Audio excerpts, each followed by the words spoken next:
With this sword and this holy Quran, you will gain back your grandfather's reign of Najd. يعيد المخرج السوري نجدة أنزور التاريخ إلى الشاشة من خلال فيلمه السينمائي الأول ملك الرمال.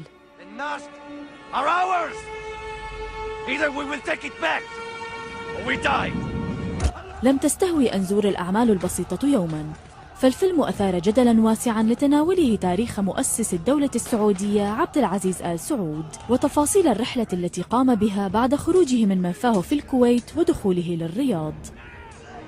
ويظهر الفيلم مشاهد قاسية تعكس الدم الذي ذرف عند دخول الرياض ونجد والحسا في محاولة من المخرج ربط الماضي بالحاضر. 11 سبتمبر ما اجى من فراغ، اجى نتيجة تراكمات عديدة وصلت للنقطة اللي انفجرت فيها وصارت هي حرب عالمية ضد الإرهاب. انتشر هذا الفيروس في كل مكان. كما يعرض الفيلم جانبا من الاتفاق الذي تم بين بريطانيا العظمى والسلطان عبد العزيز وقتها من خلال جون فيليبي الملقب بعبد الله المهتدي للقضاء على سلطة آل الرشيد التي حكمت الرياض في ذلك الوقت. عندما قرأت قصة جون فيليبي أحببت الشخصية كثيرا، وأنا مولع بالتاريخ وخاصة تاريخ الشرق الأوسط الذي زرته مرارا. He conquered Riyadh with 60 of his men. He also slew Ben Ajlan. Abdel Aziz has God on his side. الإعلام السعودي انتقد بشدة المخرج السوري واتهمه بتشويه صورة الملك عبد العزيز، إلا أن أنزور قال أنه اعتمد على المادة الموثقة المستقاة من الكتب التاريخية.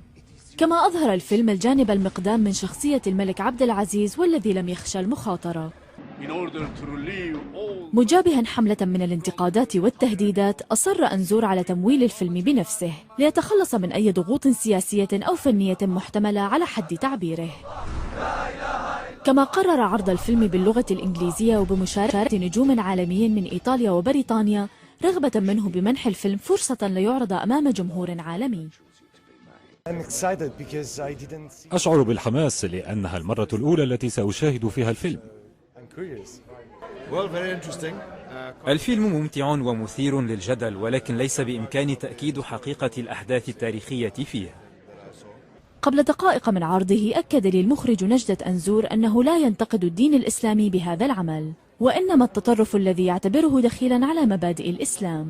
أنا عم بقول للناس أنه يعني الدين الإسلامي الصحيح هو دين التسامح، دين عاقل بعيد عن العنف وعن القتل، بعيد عن الاضطهاد، وبعيد عن الطائفية أيضا.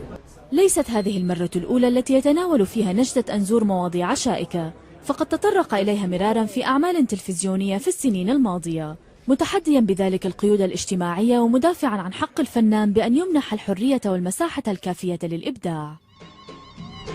I am Abdulaziz Al Saud, Sultan of Najd. الدين والإرهاب مواضيع شائكة لا يجرؤ الكثير من المخرجين التطرق إليها، لكن المخرج السوري نجدة أنزور كسر المحظورات مجددا بإنتاجه هذا الفيلم، والذي يرغب من خلاله ربط التاريخ بالحاضر. لكن المنتقدين قد يرون في هذا العمل إجحافا بحق تاريخ نشوء المملكة العربية السعودية. هادية العلوي، BBC، لندن.